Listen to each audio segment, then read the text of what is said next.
Cô ăn cơm đây á? Dê thì có đi.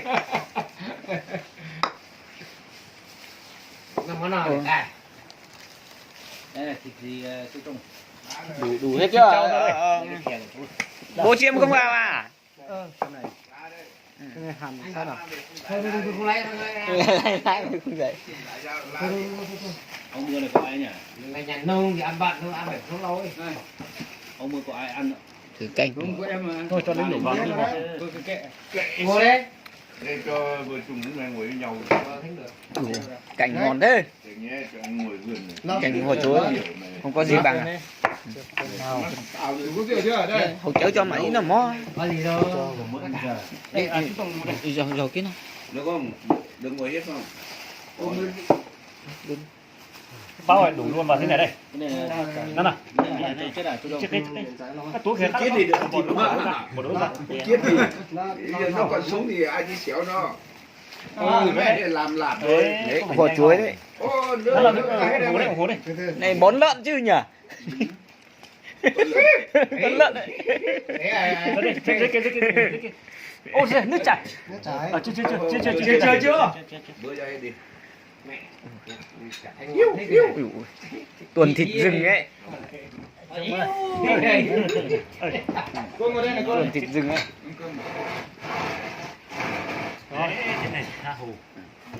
Đó, từng chai một đi. Ở đây thưa, tí cho xong được. Mắm mày. Mất ăn đấy. Đó, từng chai một đi. Cứ đủ hết của phần của anh ấy. Đó, từng chai một đi.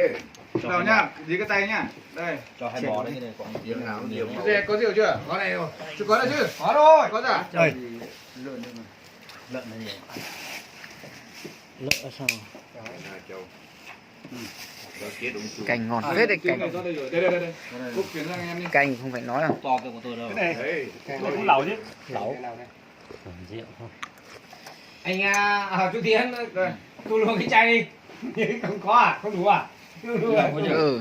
Đuổi có rượu chưa? Rượu thế này mà một ít canh nhiều ấy rượu nhỉ? Từ từ. Anh Hôm nay không phải là ngày rằm ngày số gì cả mà ngày trung lỗ của chúng ta. Anh em dân rừng vui vẻ nhá. Thằng kia mày cứ chụp đeo đi, chụp cái này xem nào. Cho vào đi. Từ 500 không lấy ra được à? Từ kia. Mua. À. Từ 500 không lấy ra ngoài được à? Có. Đến huyện này mình lấy ra được. Đi ra huyện mình lấy ra chứ. Ở đây lấy ra là tiêu vào cái gì? Không, ai thích ăn lấy sao? Tôi là một chai à? Trứng nào? Cho đây là chú. Cho cái của tôi trứng mồi con. Cho khóc đây cho Không phải của tôi rồi mà. Mời của cho à? Thôi chúc sức khỏe anh em. Rồi. Cứ khỏe nhá. Nhờ. Bây giờ mình cứ khỏe nhá. Đi đến Tại nó trong nhà nó thành cung rồi nhá. Nào, vui vẻ. Có lấy chị hỏi về nhá. Đây cái thìa này nhé. Không đến gió. Bữa này kết thúc rồi đấy. Bữa này hôm nay là kết thúc năm nay rồi đấy. Đây là tủ 4 tủ cái cùng ấy nhỉ? Cứ ra đi. Thoải mái mà chú. Cô không trả được à? Sao phải cùng? Kết thúc kiếm người nữa. Sáng đủ. Bát cho cô đây này. Không bắt cha đâu mà. Đây. Ôi dùng đi. Bát là xịn đây rồi. Bát là xịn hơn. Nghe chừng ngon phết đấy. Ở đây nhá. Uống nhiều tí đi. Vừa ra. Vừa ra. Uống nhiều tí đi. Không. Thì người ta chặt cuốc đây 12 cuốc thì. Để một tí nó còn lái mình chứ ra này nhỉ, chưa nhỉ? Tí nó cống về chứ bố ạ. Có này rồi. Không, tí anh bố ngủ thôi là cho Đào đi ngủ. Ngủ xong mình cảnh rượu xong không về. Đúng rồi. Không bảo. Ngủ đây. Tí nữa mà mở nhạc cô ai nữa? Không ở đây cô cái này. Chú đây này. Đây còn xem ạ. Đây con chén đây. Chú đây. Đây là 2 chén được. Không phải cho rót đây để ở thêm không uống đây còn đầy này. Thôi tàng cốc luôn một phát luôn đi. Mới nha. Biết thì thôi rồi. Này hai ông này sai rồi. Nó đủ nhiều tí đéo cho uống đấy, không đùa đâu. Vẫn có cái này rồi. Không phải đùa đâu. Đấy thì chua chọn đến đấy, chứ không mua không này. Tiền có thì cũng chả đi mua đâu đấy. Nào, làm rượu đây. Lẩu luôn. Có từ Rượu lên. đây cũng không mua rượu đâu. Bây giờ làm gì mua được rượu nữa? Đi vào nhà cưới thì tiền là rằng này lại. Mua lên. Đấy luôn rồi. Nhưng mà anh cũng là không uống hết đâu các ông bố ơi. gì cứ để đấy. làm gì cũng hết cái gì À, như thế. Cái này là tôi bẻ máy không được là có Tiếp xong rồi, ăn Tết rồi ai ra cũng gặp mấy ai đâu miếng vào đây. Thì Nói không cái biết này ở đây. cái miếng vào đây. chứ còn đám cưới kìa mua kìa mỗi người 10.000 đấm bằng bì vào luôn cái gì á anh em Tỷ là tập thể Thì cô à? tổ vốn bản vốn xem rừng ấy nhé Vâng. cho một tờ đấy để ăn trên bừng luôn. ôi thì cô cũng trong này không miếng này miếng xương sao á. Hương có đem xuống bao rồi.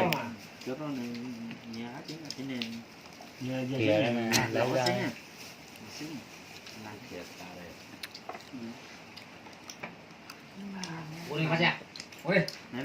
Ăn à. Xong thì ông chưa xong một tí là chưa được uống à. Chúng sáng nay về không sợ ra nhá. Vì giả đáo nhá, đừng có đáo nhá. Xe kia kìa chứ không phải tài kia đó đâu. Mang mặt chuối về đi, mang thịt về mình giống gì. Thì đó, Có chuối mới ngon. Ổ chuối ngon phết. Ngọt thật đấy. Ăn được Ngon con chuối ngon này. Nhà cũng ngon Không, đâu. ở nhà là cơ bản mình không có nhiều mó lấy lủng thế này. Ở nhà chỉ có tí da bò hay Bây giờ là có muối có muối có mì này. Trước đi không này.แล้วก็mì muối không đủ. Có những ngon thật. Ăn cái này. Thế mà chuối à? Này bổ sung ăn. Còn 2 quả mà ở ngoài đấy. Ăn sống luôn. nuôi nhỏ quá Làm đi. Chứ mà cho gì. Chai này cho qua một lần thôi. Được không? Không ăn cơm. Ai bảo ăn cơm chứ nhỉ? Nhâm à? Không có uống bừa. Ăn cùng một tí thôi. Không có uống bừa. Làm gì cái chuyện đấy. Vừa ngồi bên cạnh cũng không uống nước. Bên cạnh bốc bốc bốc. Nếu là cái cháu này mắt thì cả nha, mình có một tí rồi. Ui dồi. Cẩn thận đấy. Rót đây, cái này rót đấy. Nó liệu đây. Cái này cẩn thận đấy. Nó liệu đi. Nhốt từ cái buồng đi đi. Rồi. Ai mang về khác uống à? Thì tôi uống bon của tôi xếp. Đi cho nhau ăn chứ. Đây là các ăn uống đi. Em cho rồi. Anh cho rồi. Cạn chưa kìa. Cả thôi. Cầm chai rượu đấy cứ Cạn những người lớn thế nào. Cả mì rất là Ăn Tết không gặp nhau đâu đấy. Bây giờ mấy gặp tuổi nhau. rồi người thì con nữa. Hôm đầu cũng uống nhiều thuốc cũng mùi cái lắm. đừng có ngâm nhiều. Uống nhiều có nó Để tiếng là tiếng. Cún chó. Của anh kia chúng rồi. Rồi tầm. này là cao hổ ấy. Cái đấy cũng vừa tầm Ổ thì không đến lượt mình.